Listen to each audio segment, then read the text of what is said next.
El Espíritu llevó a Jesús al desierto. En este primer domingo de Cuaresma vamos a apoyarnos en un texto extraído de la autobiografía de San Ignacio de Loyola, que describe la experiencia más profunda que el santo tuvo en su vida de Dios. Una vez iba por su devoción a una iglesia que estaba a poco más de 1 milla de Maresa.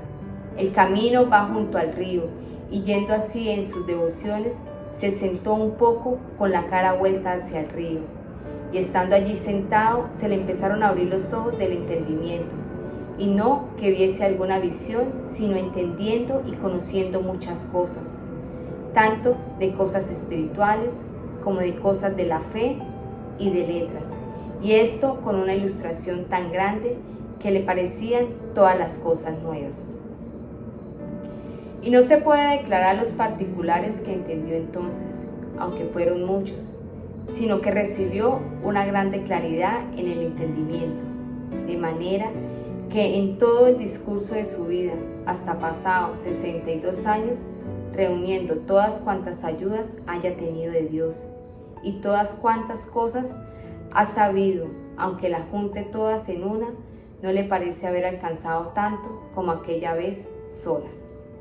San Ignacio era un antiguo guerrero, desgarrado y vano, que había buscado en los honores del mundo el sentido de su vida y que poco a poco había ido rompiendo con los moldes de una cultura que determinaba su destino. En la soledad de su camino se encontró con una experiencia de Dios imposible de abarcar. Junto al río Cardoner no es que haya tenido una visión mística o que se le haya aparecido la Virgen, sino que todas las cosas le parecían nuevas. Ni siquiera él mismo es capaz de entrar en detalle, pero ciertamente este momento cambió radicalmente su rumbo. Al final de sus días, después de 62 años, podía asegurar que aún juntando todas las experiencias e iluminaciones de su vida, nunca había recibido tanto como aquella sola vez.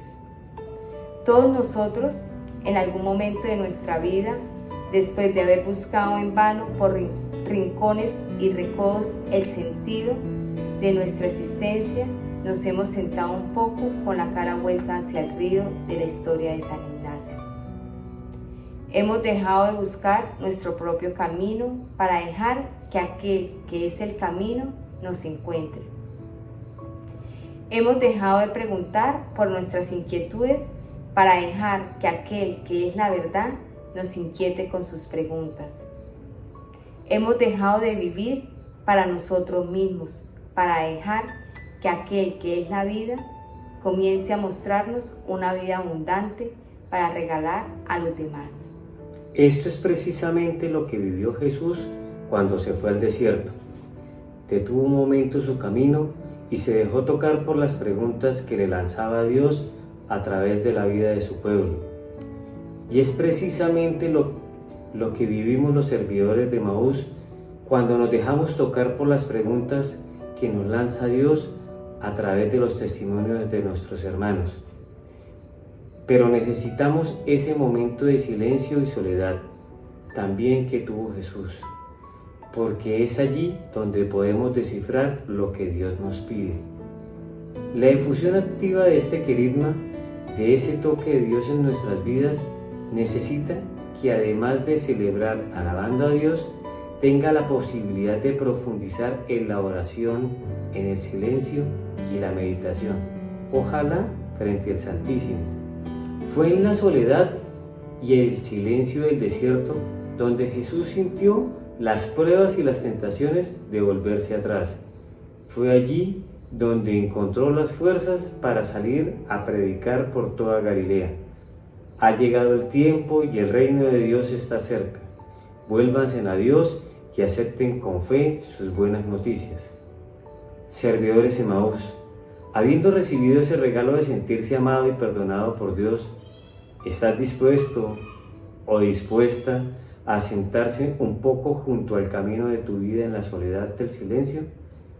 Para dejar que las preguntas de Dios asalten tu fragilidad y te exijan respuestas, porque hermanos, eso es la Cuaresma.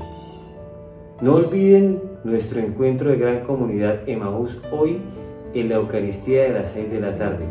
Y los invitamos a continuar en oración, escuchando la reflexión del Papa Francisco y rezando con él el Ángelus a Mamita María.